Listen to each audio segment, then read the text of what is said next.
करने वाले हैं diploma in pharmacy first year ER 2020 के अकॉर्डिंग फार्मास्यूटिकल केमिस्ट्री का चैप्टर नंबर 3, जिसके अंतर्गत हमें इनऑर्गेनिक फार्मास्यूटिकल्स के बारे में डिस्कशन करना है। तो चलिए हम डिस्कशन करते हैं आज की इस वीडियो में फार्मास्यूटिकल केमिस्ट्री चैप्टर नंबर 3।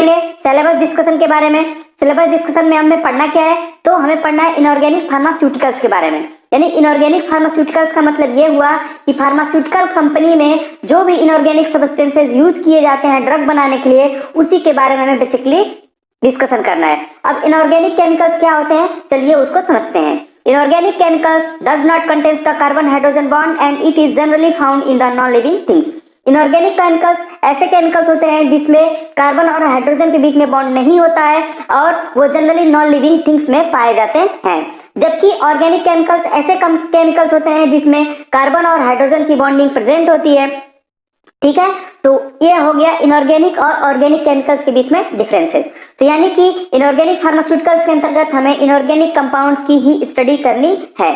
तो चलिए बात करते हैं। अगर आप सिलेबस देखेंगे चैप्टर नंबर 3, तो उसमें यूनिट वाइज दे रखा है, यानी कि कैटेगरी, ड्रग को कैटेगरीज वाइज दे रखा है। अब ड्रग को कैटेगरीज वाइज ही पढ़ेंगे तभी आपको इजीली समझ में आएगा।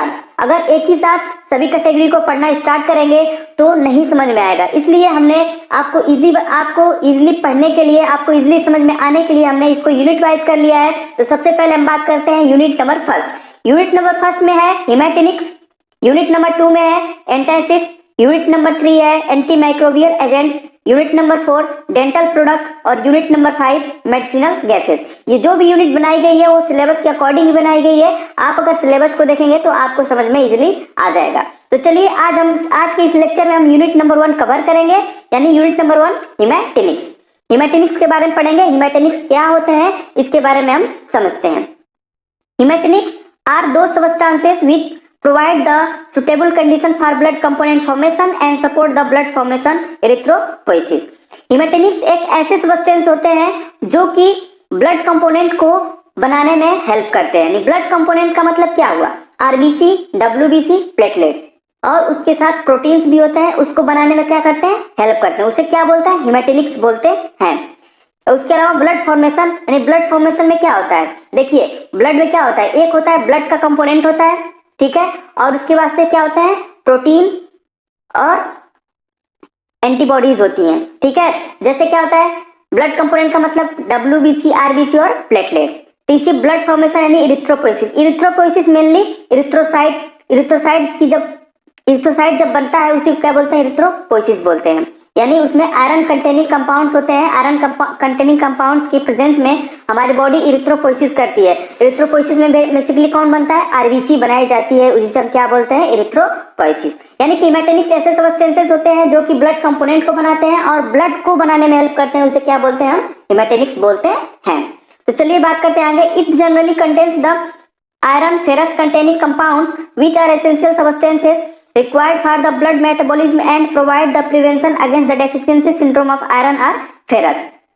ठीक है, हिमेटेनिक्स जो होता है वो आयरन या फेरस दोनों एक ही चीज है।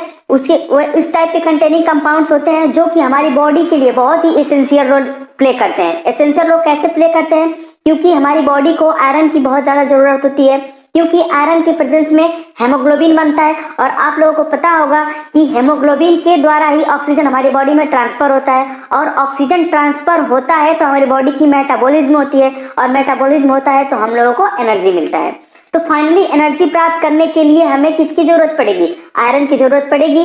तो इसलिए आयरन जो है या फेरस है वो हमारी बॉडी में एसेंशियल रोल प्ले करता है और ब्लड मेटाबॉलिज्म और हमारी बॉडी को एनर्जी प्रोवाइड कराता है। और उसके अलावा हमें क्या करता है, prevention against deficiency syndrome of iron, यानी कि आयरन की कमी से जो भी रोग होते हैं या जो भी डिजीजेस होती हैं उससे बचाता है कौन, हिमेटेनिक्स। यानी कि ये हो गया हिमेटेनिक्स। अगर आगे बात करें तो in hematinics also include the supporting elements for blood formation and maturation, example zinc, copper, vitamins, folic acid etc।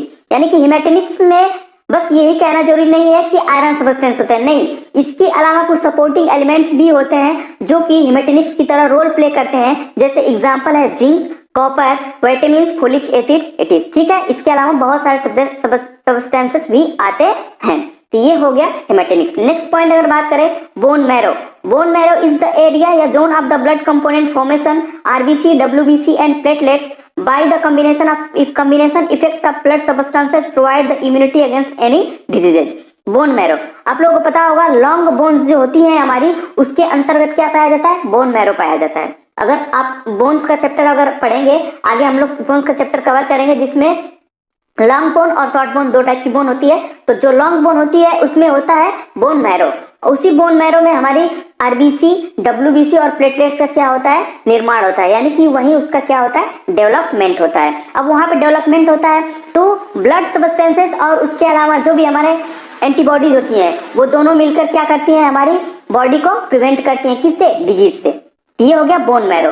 Bone marrow याद रखिएगा आप लोग कि वो एक जोन या एक एरिया या जोन होता है जहाँ पे ब्लड कंपोनेंट का फॉर्मेशन होता है, जैसे आरबीसी, डब्ल्यूबीसी एंड प्लेटलेट्स। चलिए अपन देखते हैं next point. Haemoglobin is the iron rich red colour protein which present in RBC and carry the oxygen from one place to another in the body. Haemoglobin जो होता है वो किसमें present होता है? आरबीसी पे। और हेमोग्लोबिन के लिए जरूरत होता है आयरन का। हेमोग्लोबिन जो होता है वो रिच यानी कि आयरन रेड कलर का रिच प्रोटीन होता है जो कि आरबीसी में प्रेजेंट होता है और ऑक्सीजन को एक वन प्लेस से दूसरे प्लेस तक पहुंचाने का काम कौन करता है? तो वो होता है हेमोग्लोबिन। आप लोग पहले पढ़ते होंगे कि आरबीसी का रेड कलर किसके कारण होता है? तो आरबीसी का रेड कलर जो होता है वो हेमोग्लोबिन के कारण होता है, जबकि डब्ल्यूबीसी व्हाइट कलर की होती है। क्यों? तो डब्ल्यूबीसी के अंतर्गत हेमोग्लोबिन प्रेजेंट नहीं होता है, इसलिए वो व्हाइट कलर की होती है। ये सारी चीजें आप पहले क्लास में पिछले कक्षाओं में आप पढ़ चुके हैं, ठीक है। तो चलिए आगे हम बात करते हैं क्लासिफिकेशन ऑफ हेमेटोनिक्स।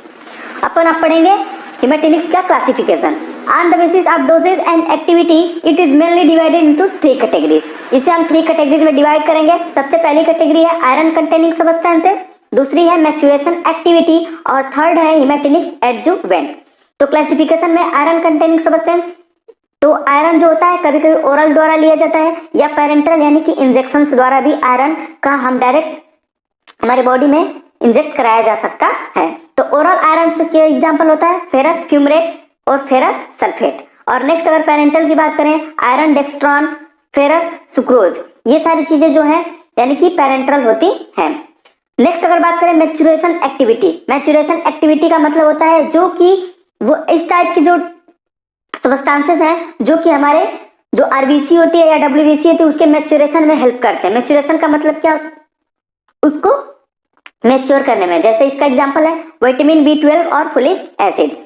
नेक्स्ट अगर बात करें हेमेटोनिक्स एडजुवेंट, हेमेटोनिक्स एडजुवेंट के एग्जांपल कॉपर, पायरिडॉक्सिन, राइबोफ्लाविन। ये हो गया क्लासिफिकेशन। एक बार मैं क्लासिफिकेशन आप लोगों को फिर रिपीट करता हूं कि आयरन कंटेनिंग हेमेटोनिक्स यानी ओरल में आता है ferrous fumarate, ferrous sulphate, parental में आएगा iron dextran and ferrous sucrose. Maturation activity vitamin B12 और फोलिक एसिड और हेमेटोनिक्स एडजुवेंट में कॉपर, पायरिडॉक्सिन और राइबोफ्लाविन आता है। तो क्लासिफिकेशन आप लोग याद रखिएगा। अगर हेमेटोनिक्स अगर आप लोग को लिखने के लिए आता है तो थोड़ा सा इंट्रो लिख दीजिए और क्लासिफिकेशन लिख दीजिए, उससे हेमेटोनिक्स पूरा कंप्लीट हो जाएगा। तो चलिए आप सीधा चलते हैं ड्रग के पास। ड्रग इसमें कौन कौन सी ड्रग दी गई है उसके बारे में हम डिस्कशन करते हैं। सबसे पहली ड्रग है फेरस सल्फेट। अगर इसका केमिकल फार्मूला देखा जाए तो FeSO4 और मोलर मास देखिए 151.91 ग्राम पर मोल होता है, ठीक है।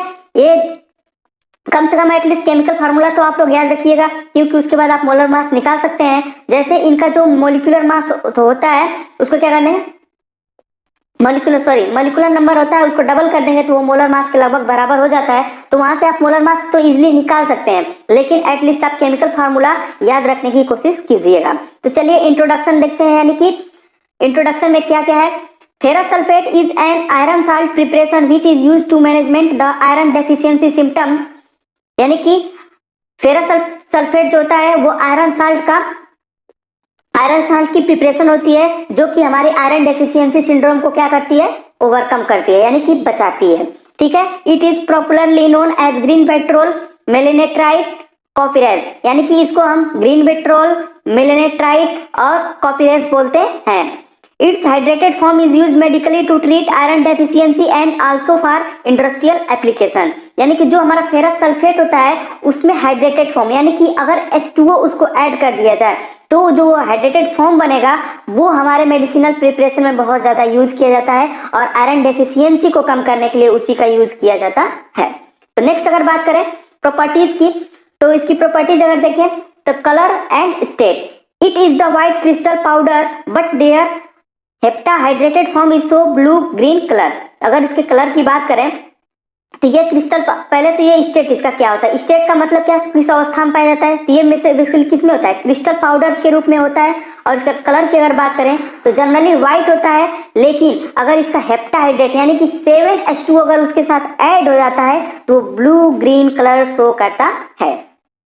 चलिए अब अपन देखते हैं odour and taste. It is odourless with metallic taste, ये ऑर्डरलेस होता है, इसका कोई ऑर्डर नहीं होता है, और मेटेलिक टेस्ट जैसे मेटल का टेस्ट आता है इसी टाइप का इसका टेस्ट आता है। नेक्स्ट अपन देखेंगे solubility, it is soluble in water but in alcohol ethylene glycol it's so negligible solubility, यानी कि ये जनरली वाटर में तो सॉल्युबल होगा बट अल्कोहल इथाइलिन ग्लाइकोल में ये सॉल्युबल नहीं होता है। ठीक है, अगर आप अल्कोहल और इथाइलिन ग्लाइकोल में उसको फेरस सल्फेट को सॉल्युबल करेंगे यानी मिलाएंगे तो वो उसमें नहीं मिलेगा।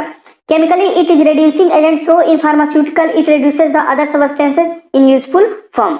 ये क्या होता है, फेरस सल्फेट जो होता है एक रिड्यूसिंग एजेंट है, हमने आप लोगों को डिस्कस किया था रेडॉक्स टाइट्रेशन में, उसमें रिड्यूसिंग एजेंट और ऑक्सीडाइजिंग एजेंट अगर आप रिकॉल करेंगे तो आप लोगों को अच्छी तरह से समझ में आ जाएगा। तो वहां पे ये क्या करता है, फार्मास्यूटिकल कंपोनेंट को क्या करता है, रिड्यूस कर देता है अलग यूजफुल फॉर्म में। तो चलिए आगे बढ़ते हैं, फार्मास्यूटिकल प्रिपरेशन देखते हैं। इसकी फार्मास्यूटिकल प्रिपरेशंस कौन कौन सी होती है वो देखते हैं।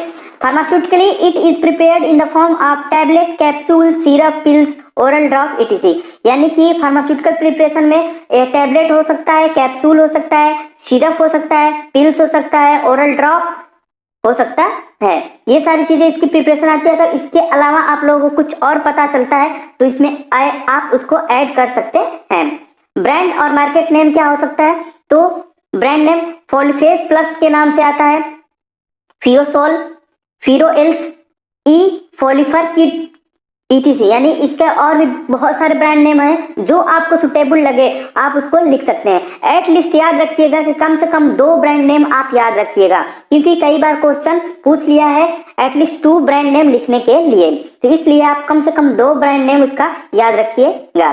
Next storage condition, it is stored in well closed air resistant unopened container and keep away from the incompatible material at room temperature and also away from the light and moisture। कोई भी drug होती है अगर आप लोगों को कुछ समझ में नहीं आता है उसका स्टोरेज कंडीशन लगभग सेम होता है। कुछ ही एक ड्रग होती है जिनका स्टोरेज कंडीशन डिफरेंट होता है, उसको हम मेंशन कर देंगे अलग से, लेकिन अभी फिलहाल में आप लोग इसको याद रखिएगा कि इस ड्रग को एयर रेजिस्टेंस अनओपन कंटेनर में रखा जाता है और इनकम्पेटिबल मटेरियल से दूर रखा जाता है, रूम टेम्परेचर पे और away from the light and moisture रखा जाता है इस ड्रग को। ठीक है, ये इसका स्टोरेज कंडीशन हो गया। नेक्स्ट अगर इसके यूजेज या एप्लीकेशंस के बारे में बात करें, फेरस सल्फेट और sulphate is a medicine use to treat and prevent the iron deficiency anaemia, यानी कि जो फेरस सल्फेट की जो मेडिसिन बनाई जाती है वो उससे क्या ट्रीट किया जाता है, आयरन डेफिशिएंसी एनीमिया। एनीमिया का मतलब होता है खून की कमी, आप लोगों ने देखा वो एनीमिया टेस्ट होता है तो खून की कमी, यानी कि आयरन डिफिशियंसी जो भी एनीमिया होती है, आयरन डिफिशियंसी एनीमिया कई टाइप की एनीमिया होती है, तो आयरन डिफिशियंसी एनीमिया होगी तो उसके लिए अगर आप फेरस सल्फेट का यूज करते हैं तो आपके लिए बहुत ज्यादा ही हेल्पफुल होगा। Ferrous sulphate provide the iron supplement during the pregnancy and maintain the iron status in both child and mother. Ferrous sulphate बहुत ही ज्यादा एक आयरन सप्लीमेंट के रूप में यूज किया जाता है। अगर आप देखें ड्यूरिंग द प्रेगनेंसी आयरन की बहुत ज्यादा जरूरत होती है। ठीक है, आयरन की जरूरत इसलिए ज्यादा होती है क्योंकि मदर भी क्या करती है, मदर में भी ऑक्सीडेशन करना होता है फूड का और चाइल्ड में भी फूड का ऑक्सीडेशन करना है। अगर फूड का ऑक्सीडेशन करना है तो ऑक्सीजन डिमांड बढ़ेगी, अगर ऑक्सीजन डिमांड बढ़ेगी तो हेमोग्लोबिन की डिमांड बढ़ेगी, अगर हेमोग्लोबिन की डिमांड बढ़ेगी तो आयरन की डिमांड ऑलरेडी बढ़ जाएगी। इसलिए आयरन की डिमांड बहुत ज्यादा होती है ड्यूरिंग द प्रेगनेंसी या ड्यूरिंग द मेंस्ट्रुअल साइकिल, क्योंकि मेंस्ट्रुअल में तो ब्लड लॉस होता है इसलिए आयरन की बहुत ज्यादा जरूरत होती है। लेकिन प्रेगनेंसी के दौरान आपको 2 दो जगहों पे ऑक्सीडेशन कराना होता है, इसलिए वहां पे आयरन की जरूरत बहुत ज्यादा बढ़ जाती है। ठीक है, इसलिए प्रेगनेंसी में बहुत ज्यादा ये यूजफुल होता है। Its preparation are highly required during the menstruation. ठीक है, ये आप लोगों को मैंने डिस्कस कर लिया है। कम से कम एटलीस्ट ये 3 यूजेज है, आप लोग याद रखेंगे। तो इसके अलावा जो आगे के जो ड्रग है उसमें भी आप इसको लिख देंगे, कोई दिक्कत नहीं है, क्योंकि जो भी आयरन कंटेनिंग सब कंपाउंड है उसमें भी ये यूजेज चल सकते हैं। तो इसलिए आप इस यूजेज को याद रखिएगा। उसमें कुछ अलग यूजेज दिए गए, उसको भी आप याद रखिएगा। जो आपको इजिली याद हो जाए उसे आप अपने माइंड में रखिए और उससे आप उसको लिख सकते हैं। चलिए नेक्स्ट बात करते हैं फेरस फ्यूमरेट के बारे में। इसका केमिकल फार्मूला होता है C4H2FeO4 और इसका मोलर मास होता है 169 यानी कि 169.90 ग्राम पर मोल। अगर इसके इंट्रोडक्शन में बात करें, ferrous fumarate also known as phosphate iron 2 fumarate is the iron 2 salt of the fumaric acid, यानी कि इसको फ्यूस्टेट बोल सकते हैं, आयरन 2 फ्यूमेरेट भी बोल सकते हैं। और इसके अलावा ये साल्ट होता है फ्यूमेरिक एसिड का। जो फ्यूमेरिक एसिड होता है उसका ये साल्ट होता है कौन? Ferrous fumarate. नेक्स्ट अगर बात करें, pure form of ferrous fumarate has an iron content of 32.87%। Therefore, one tablet of 300 mg of iron fumarate will contain 98.6 mg of iron। यानी कि अगर देखें प्योर फॉर्म में जब फेरस फ्यूमरेट होता है वो कितना आयरन कंटेंट करता है? 32.87% उसमें क्या होता है? आयरन होता है। अगर आप फेरस फ्यूमरेट प्योर लेते हो तो उसमें 32.87% क्या होगा? आयरन होगा। यानी कि अगर 300 mg का अगर आप आयरन कोई टेबलेट या कैप्सूल लेते हो तो उसमें 98.6 mg क्या होगा? आयरन होगा। ठीक है, इसलिए इससे आप लोगों को आइडिया लग रहा होगा कि आयरन कितना इंपॉर्टेंस रखता है। It is often taken orally as an iron supplement. इसका यूज भी हम आयरन सप्लीमेंट के रूप में यूज करते हैं, यानी कि अपने आयरन की पूर्ति करने के लिए इसका यूज करते हैं। तो सबसे पहले बात करेंगे इसका प्रॉपर्टीज के बारे में। कलर एंड स्टेट देखेंगे। It is occurs as reddish orange powder. पहले तो इसका कलर होता है रेडिश ऑरेंज कलर का ये होता है और ये पाउडर फॉर्म में, इसका स्टेट जो होता है वो पाउडर फॉर्म में होता है। ऑर्डर एंड टेस्ट की बात करें, it is odourless with metallic taste. ये भी ऑर्डरलेस होता है और ये मेटेलिक टेस्ट शो करता है। Solubility, it is slightly soluble in water and negligible soluble in ethanol. यानी कि ये वाटर में तो सॉल्युबल होता है लेकिन एथेनॉल में इनसॉल्युबल होता है या नेग्लिजिबल सॉल्युबल होता है। फार्मास्यूटिकल प्रिपरेशन की अगर बात करें, pharmaceutically it is prepared in the form of tablet, capsule, syrup, pills, oral drop etc।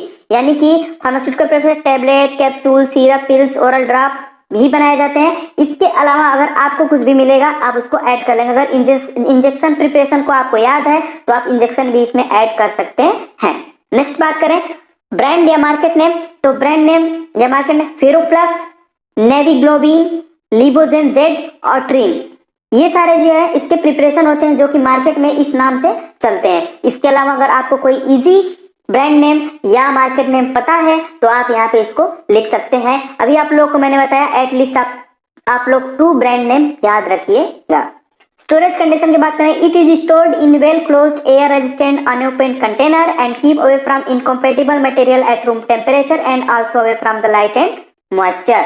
ठीक है, तो यही सिंपल सी बात है। जो स्टोरेज कंडीशन उसका था इसका भी वही सेम ही स्टोरेज कंडीशन है। अगर कहीं पे डिफरेंसेस आएगा तो मैं आप लोगों को बता दूंगा। तब तक के लिए आप लोग ये स्टोरेज कंडीशन अपने माइंड में बैठा लीजिएगा या अपने माइंड में सेट कर लीजिएगा। चलिए नेक्स्ट आगे बढ़ते हैं। Usages and application. Ferric fumarate is also use to treat iron deficiency anaemia. यानी इसका यूज भी होता है आयरन डेफिशिएंसी, जो भी एनीमिया होती है उसमें उसको दूर करने के लिए इसका यूज किया जाता है। Ferrous fumarate replace iron found in haemoglobin, myoglobin and enzymes and allow for the transportation of the oxygen via haemoglobin. यानी कि फेरस फ्यूमरेट जो होता है जो हेमोग्लोबिन में आयरन होता है उसको क्या करता है? रिप्लेस करता रहता है। यानी कि अगर आयरन हेमोग्लोबिन जो सब्सटेंस होता है उसमें क्या होता है? बेसिकली आयरन होता है, सेंटर आयरन होता है, उसके बाद क्या होता है? बाहर प्रोटीन होते हैं। हेमोग्लोबिन क्या होता है? हेमोग्लोबिन में एक आयरन होता है और चारों तरफ से उसके क्या होता है? प्रोटीन्स होते हैं। तो उसी आयरन को क्या करता है? रिप्लेस करता रहता है और इंजाइमेटिक एक्टिविटी शो करता है, जिससे क्या करता है? वो ट्रांसपोर्टेशन में हेल्प करता है। अब वो आयरन ट्रांसपोर्टेशन में हेल्प करेगा तो ऑक्सीजन का भी ट्रांसपोर्ट होता रहेगा और हमारी बॉडी का मेटाबॉलिज्म चलता रहेगा। नेक्स्ट अगर बात करें ferrous fumarate and folic acid is a combination combination medicine used to treat the prevent certain types of anemia, low red blood cell caused by the iron or folate deficiency। यानी कि ferrous fumarate और folic acid दोनों का इस्तेमाल एक साथ यानी कि एक ड्रग कॉम्बिनेशन में किया जाता है, जो कि आयरन डेफिशिएंसी एनीमिया में बहुत ही ज्यादा लाभदायक होता है और बहुत ही ज्यादा यूजफुल होता है। ठीक है, नेक्स्ट आगे हम बात करेंगे नेक्स्ट ड्रग के बारे में, फेरिक अमोनियम सिट्रेट, जिसका केमिकल फार्मूला है NH4 एंड FeC6H4O7 का होल ट्वाइस होता है। ठीक है, इसे क्या बोलते हैं? Ferric ammonium citrate. Molecular mass देखते हैं 488.16 ग्राम पर मोल होता है। अगर इसकी बात करें इंट्रोडक्शन में, in its crystal structure each moiety of citric acid has lost 4 proton. यानी कि इसमें क्या होता है, सिट्रिक एसिड होता है जो क्या करता है, एक मोइटी बनाता है, यानी कि 4 प्रोटॉन डोनेट करता है। ठीक है, सिट्रिक एसिड होता है जो 4 प्रोटॉन डोनेट करता है और उसी से क्या बनता है, Fe जो होता है वो क्या कर सकता है, रिएक्ट कर लेता है, Fe रिएक्ट कर लेता है उसी के साथ।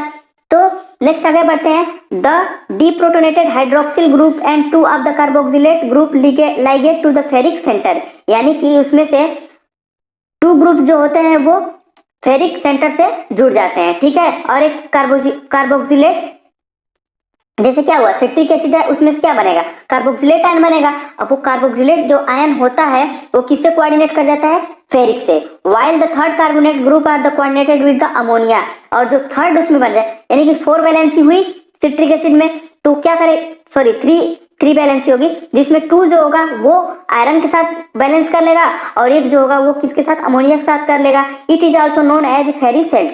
इसे क्या बोलते हैं, इसे फेरिसेल्ट बोलते हैं। नेक्स्ट अगर हम आगे बात करें properties, colour and state, it is yellowish brown to red solid crystal. ये क्या होता है, येलोइश ब्राउन कलर का रेड क्रिस्टल, सॉलिड क्रिस्टल होता है। ऑर्डर एंड टेस्ट की बात करें, it shows ammonia like odour with saline और फेरिजीनियस टेस्ट।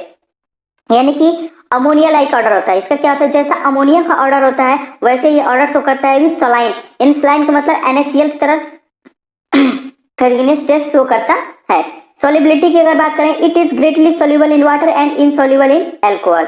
यानी कि ये ग्रेटली सॉल्युबल होता है, बहुत ज्यादा सॉल्युबल होता है वाटर में, लेकिन इनसॉल्युबल होता है किसमें, अल्कोहल में। नेक्स्ट अगर हम बात करें फार्मास्यूटिकल प्रिपरेशन, फार्मास्यूटिकल प्रिपरेशन में देखें, pharmaceutically it is prepared in the form of tablet, capsule, syrup, oral drop, etc।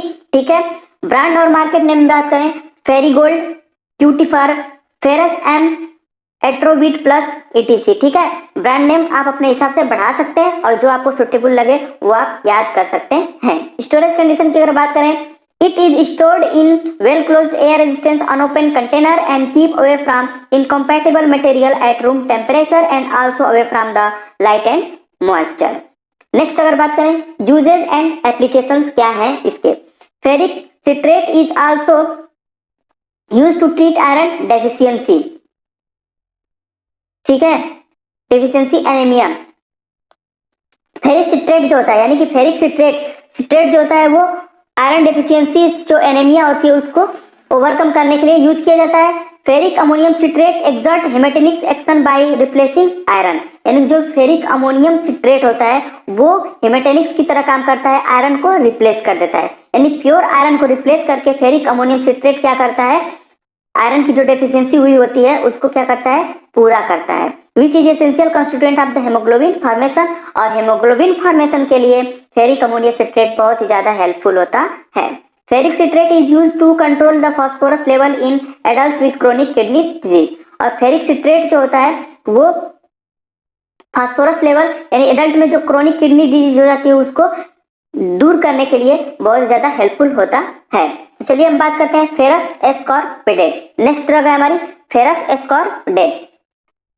Chemical formula क्या होता है, C12H14FeO12। ये हो गया इसका फेरस एस्कॉर्बिडेट का केमिकल फार्मूला, जबकि इसका मोलर मास होता है 406.08 ग्राम पर मोल होता है। नेक्स्ट अगर इंट्रोडक्शन में इसके बात करें, the alkali or alkaline earth metal salt or its hydroxide are reacted with ferrous sulphate then forms the corresponding ferrous salt. ठीक है, द एल्कली अर्थ मेटल, जो भी हमारे एल्कली और एल्कलाइन यानी कि हाइड्रोजन फैमिली यानी कि हाइड्रोजन, सोडियम, पोटेशियम वाली जो फैमिली होती है, और alkaline earth metal, beryllium, calcium, magnesium वाली जो फैमिली होती है, उसके जो साल्ट्स होते हैं और उसके हाइड्रोक्साइड रिएक्ट करते हैं फेरस सल्फेट के साथ। जब फेरस सल्फेट के साथ रिएक्ट करते हैं तो वो फेरस सॉल्ट बनाते हैं। और उसके बाद आगे देखिए, which is reacted with ascorbic acid in the aqueous medium at slightly acidic or neutral condition followed by filtration to get ferrous ascorbidate in mother liquid. It is known as the ferrous ascorbidate iron 2 plus di L ascorbate, L ascorbic acid बोलते हैं। ठीक है, अब ये जो बना ferrous salt हमारा बन गया, उसके बाद से वो क्या करेगा, एस्कॉर्बिक एसिड के साथ एक्वस मीडियम में रिएक्ट करेगा। जब वो एसिडिक मीडियम यानी कि एक्वस मीडियम में जब रिएक्ट करेगा बाय फिल्ट्रेशन, तो क्या बनाएगा, वो फेरस एस्कॉर्बिडेट बनाएगा। और फेरस एस्कॉर्बिडेट का मदर लिक्विड मिल जाएगा। It is also known as ferrous ascorbidate iron 2 plus di L ascorbate, L ascorbic acid. ठीक है, एक होता है, आप लोग एल का मतलब होता है, एक होता है लेबोरेटरी, यानी कि लेबोरेटरी की तरह काम करेगा एस्कॉर्बिक एसिड। ठीक है, लेबोरेटरी और डेक्स्ट्रोरेटरी, जब आप लोगों को मैं उसको पढ़ाऊंगा ऑर्गेनिक, तो उसमें लेबोरेटरी और डेक्स्ट्रोरेटरी के बारे में डिस्कस किया जाएगा। ये बेसिकली क्या होता है अभी बता देता हूँ। ये बेसिकली होता है प्रिज्म लाइट को जो भी हमारे केमिकल्स है वो किस तरह से उसको ट्रीट करते हैं, यानी कि किधर, यानी डेक्स्ट्रोरेटरी और लेबोरेटरी। लेबोरेटरी मतलब लेफ्ट साइड और डेक्स्ट्रोरेटरी मतलब राइट साइड में, तो उसे क्या बोलते हैं, अगर लेफ्ट साइड है तो एल बोलेंगे और अगर राइट साइड है तो उसको आर बोलेंगे, सॉरी डी बोलते हैं उसको, आर नहीं बोलते हैं, डी बोलते हैं। नेक्स्ट अगर आगे बात करेंगे हम properties, colour and taste. It is blue violet colour crystalline powder containing 16% iron, यानी कि ये ब्लू वायलेट कलर का होता है और ये भी एक क्रिस्टलाइन पाउडर ही होता है जो कि 16% आयरन कंटेन करता है। ऑर्डर एंड टेस्ट की बात करें, it is odourless with metallic iron taste, ये भी ऑर्डरलेस होता है, विथ मेटेलिक आयरन टेस्ट होता है, जो भी जैसा भी मेटेलिक आयरन का टेस्ट होता है उसी टाइप का होगा। It is soluble in water, methanol and ethanol, और ये सोल्यूबल होता है वाटर में, मिथेनॉल में एंड इथेनॉल में। नेक्स्ट अगर बात करें फार्मास्यूटिकल प्रिपरेशन में, pharmaceutically it is prepared in the form of tablet, capsule, syrup, pills, oral drop, ETC. इसके अलावा मैंने आप लोगों को बताया कि अगर आप लोगों को फार्मास्यूटिकल प्रिपरेशन अदर भी मिल जाती है, अगर इंजेक्शन मिल जाती है तो इंजेक्शन आप लिख सकते हैं, कोई दिक्कत नहीं है। ब्रांड मार्केट नेम अगर बात करें, फिरोलिन एक्सटी, क्रिप्टोफर एक्सटी, फैरिसिट एक्सटी और ब्रिस्फर, ये बहुत सारे इसके ब्रांड नेम होते हैं। अगर आप लोगों को कोई इजी नाम याद है तो आप उसको भी यहाँ पे लिख सकते हैं। Storage condition, it is stored in well closed air resistant unopened container and keep away from incompatible material at room temperature and also away from the light and moisture, यानी स्टोरेज कंडीशन आप वही लिख सकते हैं। Next अगर usage and applications की बात करें तो ferric citrate is used to control the phosphorus level in adult with chronic kidney disease. ठीक है, यानी कि फेरस सिट्रेट भी यूज होता है और उसके अलावा फेरस एस्कॉर्बिडेट होता है, इसका भी यूज करते हैं हम क्रोनिक किडनी डिजीज को रिमूव करने के लिए। Ferric citrate is also used to treat the iron deficiency anaemia, जैसे फेरिक सिट्रेट होता है उसी प्रकार से फेरिक एस्कॉर्बिडेट होता है, उसका भी यूज किया जाता है आयरन डेफिशिएंसी एनीमिया को दूर करने के लिए। Ferrous ascorbidate is a combination of iron and vitamin C used to manage the gastric problem and help in the digestion, यानी कि फेरस एस्कॉर्बिडेट और combination of iron and vitamin C. Ferrous ascorbidate combination होता है iron का already होता है, अब उसको अगर विटामिन सी के साथ अगर जोड़ दिया जाए तो हमारी गैस्ट्रिक प्रॉब्लम्स जो भी होती हैं उसमें हेल्प करता है और हमारे डाइजेशन को क्या करता है, सही करता है। ठीक है, नेक्स्ट अगर बात करेंगे कार्बोनिल आयरन, ये है इस यूनिट की लास्ट ड्रग। तो सबसे पहले बात करेंगे हम केमिकल फार्मूला, इसका क्या होता है, FeCO5 होता है और मोलिकुलर मास इसका जो होता है 195.9 ग्राम पर मोल होता है। अगर हम इसके इंट्रोडक्शन में बात करें, कार्बोनिल आयरन, कार्बोनिल आयरन का मतलब होता है कार्बन के साथ आयरन जुड़ा हुआ। ठीक है, तो carbonyl iron is highly pure iron, ये क्या होता है, प्योर आयरन होता है। प्योर आयरन किसे बोलते हैं हम, कार्बोनिल आयरन को ही बोलेंगे हम pure iron. Prepared by chemical decomposition of purified iron पेंटाकार्बोनिल।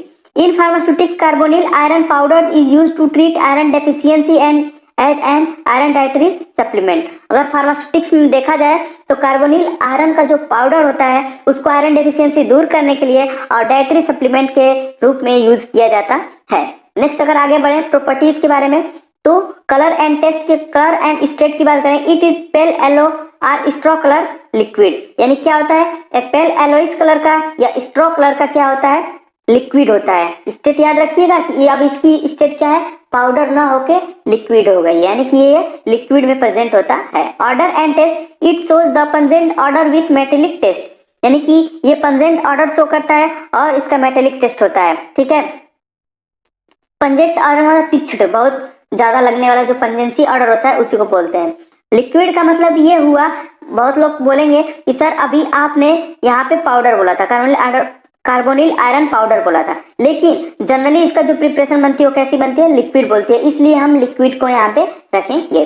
Next होगा solubility, it is insoluble in water and ammonia, यानी कि ये इनसॉल्युबल होता है वाटर और अमोनिया में, but soluble in organic solvent and slightly soluble in alcohol. ये organic solvent में क्या होता है, सॉल्युबल होता है। ऑर्गेनिक सॉल्वेंट का मतलब बेंजीन हो गया, ठीक है, स्लाइटली सॉल्युबल इन अल्कोहल, और अल्कोहल में भी सॉल्युबल होता है।